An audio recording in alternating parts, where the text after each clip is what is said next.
بسم الله الرحمن الرحيم وعن أنا سنتا وضياش قيمة قدرن تمودانو نقد داونية channelka هوبال تي في 1 محمد إبراهيم آدن دمدم لو يقانو وصدر اللي بجل كل شيء قبلك بقول قارهان تقبل تيجلو وحاصله نبركيسة كحماشة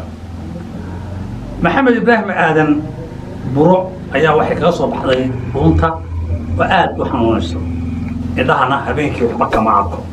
dadkana waxay u bixiyeen damdam inay wax taraan iska daayeen maxamed iminka wuxuu ka yimid degmada Tayaglo masaajidka xaj maxamuud abgaalow ayuu iminka dhex seexdaa maanta marka aan arkay aad baan ugu marwooday isagoo markaa weydiinaya $10 oo uu ku tago isbitaalka Shaafici kana goosto tigidhka takhtarka ugu tagay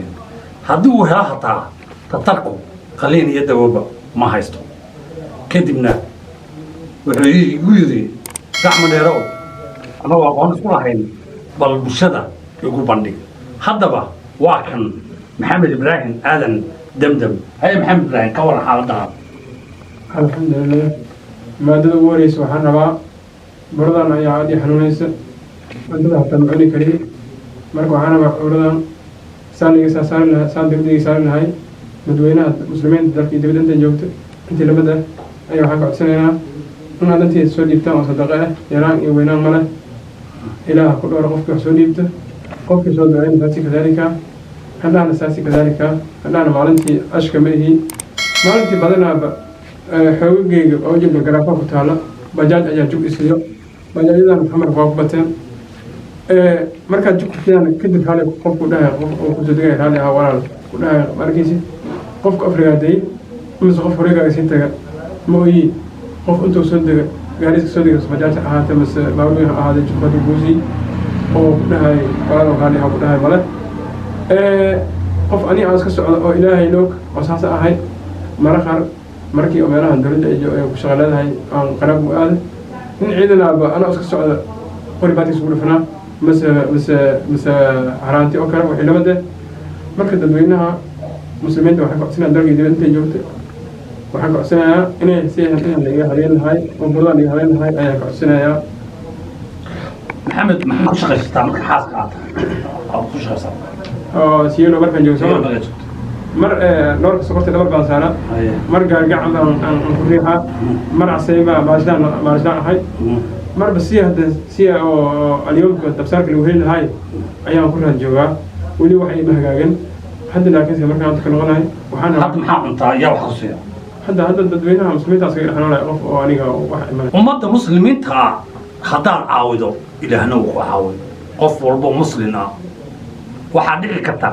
qofka ina adeerkii ama qaraabadiin iyo tulkii keliya haddii lasoo yidhaahdo inay u kacaan laakiin qofka muslimka ah ee aan waxba haysan aysan waxba u qaban ummadda soomaaliyeed meel walba ay joogaan ilaaha dartii ku caawiya haddii burada hadda sii socoto waxaa dhici karta cunnada in guriga ay wax naqanaan uusan waxba liqi waayo indhahana biyo ayaa ku jira ayaa la yidhi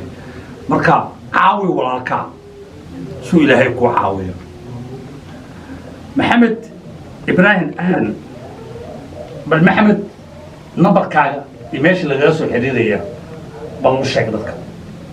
markii waxaa waaye fura waax lix konton iyo sagaal 62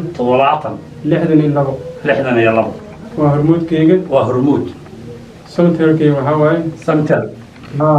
waa fura dhisayna waa lix asal furaana lix konton iyo sagaal 62 qof alla qofkii ii dahab haayo mase hormuud waris haayo qof alla namaradaas ayaa haystaya qayb kaste ha ka soo caawiyaan nambaradaas annagana waxaan ku soo qori doonaa shaashadda hadduu ilaahay cilmo waxaana kala soo xiriiri kartaan haddaad fiiro gaar u baahataan hubaal t v 1 iyo nambarka iyaga 9552245 caawi walaalkaa siduu ilaahay kuu caawiyo إله درتي وعاون وبالله التوفيق.